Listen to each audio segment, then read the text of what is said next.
I think today, I thought the players did a really, really good job of taking what we walked through mainly yesterday in practice and executing it. We spent some real intentional time talking about how we were going to manipulate their zone with the different things that we do. And I thought we carried that over and did a really good job of manipulating their zone and getting the shots that we wanted. Now, it's also very helpful when someone just decides to go 6 for 8 from the three-point line. That makes manipulating the zone really easy, so thank you. You're welcome. But I thought we got the ball where we wanted it, and then I thought the players that were in positions to make decisions did a really good job finding open shooters or taking the ball for themselves to the basket. Olivia, when you go through a game like Friday night where you come out of it scoreless, just how do you internalize that over the next 48 hours to get ready for the next game? I think that it was like a good wake-up call for looking for more ways to put myself in the position to score. I don't know, it's different because obviously we were playing like the top team in the conference versus the lowest team in the conference, but I think we just had to like get back to the fundamentals of what we were trying to do, and we walked through 50, and so just like being intentional about where I could help the team and look to score.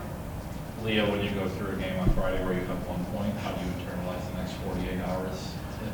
I think it's just kind of like what Liv said. You just have to kind of get back to the fundamentals and buy into the next game's game plan.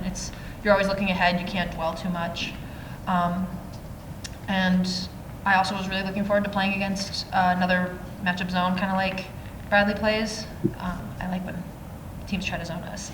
I think we have good strategy, and it's a lot of fun to play against. So I was excited for this one, and I think for me it's just making sure I stay excited, stay hype, and keep looking ahead. Olivia, at a moment in the third quarter, you took a corner three-pointer, rimmed down, you tracked down the ball, and then knocked down the three. I mean, is that fun moments in a game like that? How enjoyable was that for you? Yeah, it was fun. I knew I had to make it because you had if to make not, it. I would have been, yeah. But hey, I was open, and you know, sometimes when you're a shooter, you don't think, you just have to like be confident and shoot it. And in that moment, I was confident, and it worked out. Mary, can you take us through your emotions on those 2 shots that play there? When you start a game 5 for 6, you get a real long leash. That's all I'll say.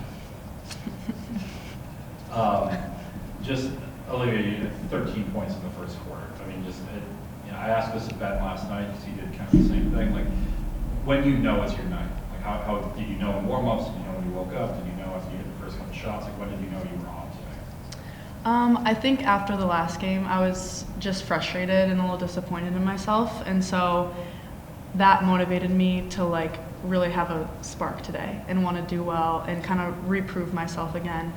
And I just wanted to focus on like being tougher and doing the little things, and whether that resulted in points or not, like I just wanted to be more intentional this game.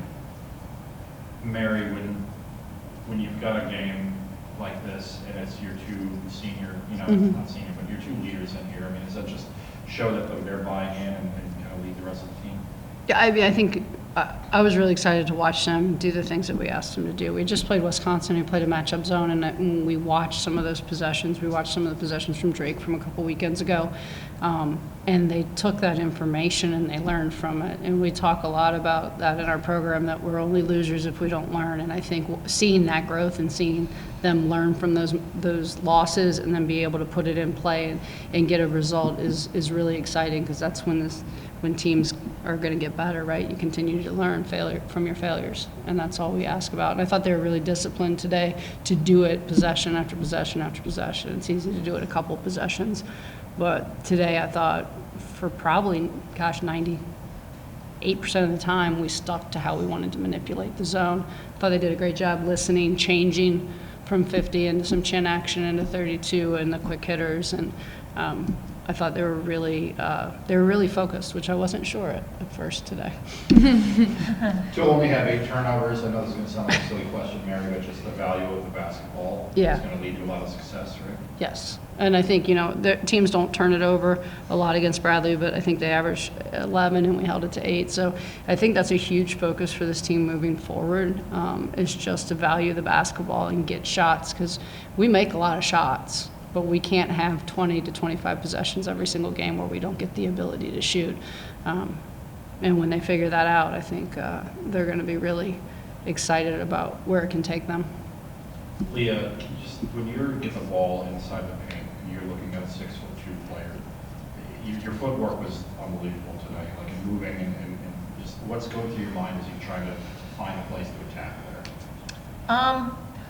Honestly, just kind of going back to stuff that I've trained for throughout my entire career. I had to play a lot of post in high school, and it's a little bit out of position for me. I wouldn't consider myself a post, but when I get it, You are here. yeah, I mean, now with who's out there, height-wise, yeah. But so I just kind of stayed true to fundamentals of footwork that I've trained with my dad for hours in the gym, like hours and hours and hours. And it was kind of nice today to see it pay off. And you know, I'm not really thinking about how tall the other person is. I'm thinking more about how to get around them rather than how to get over them.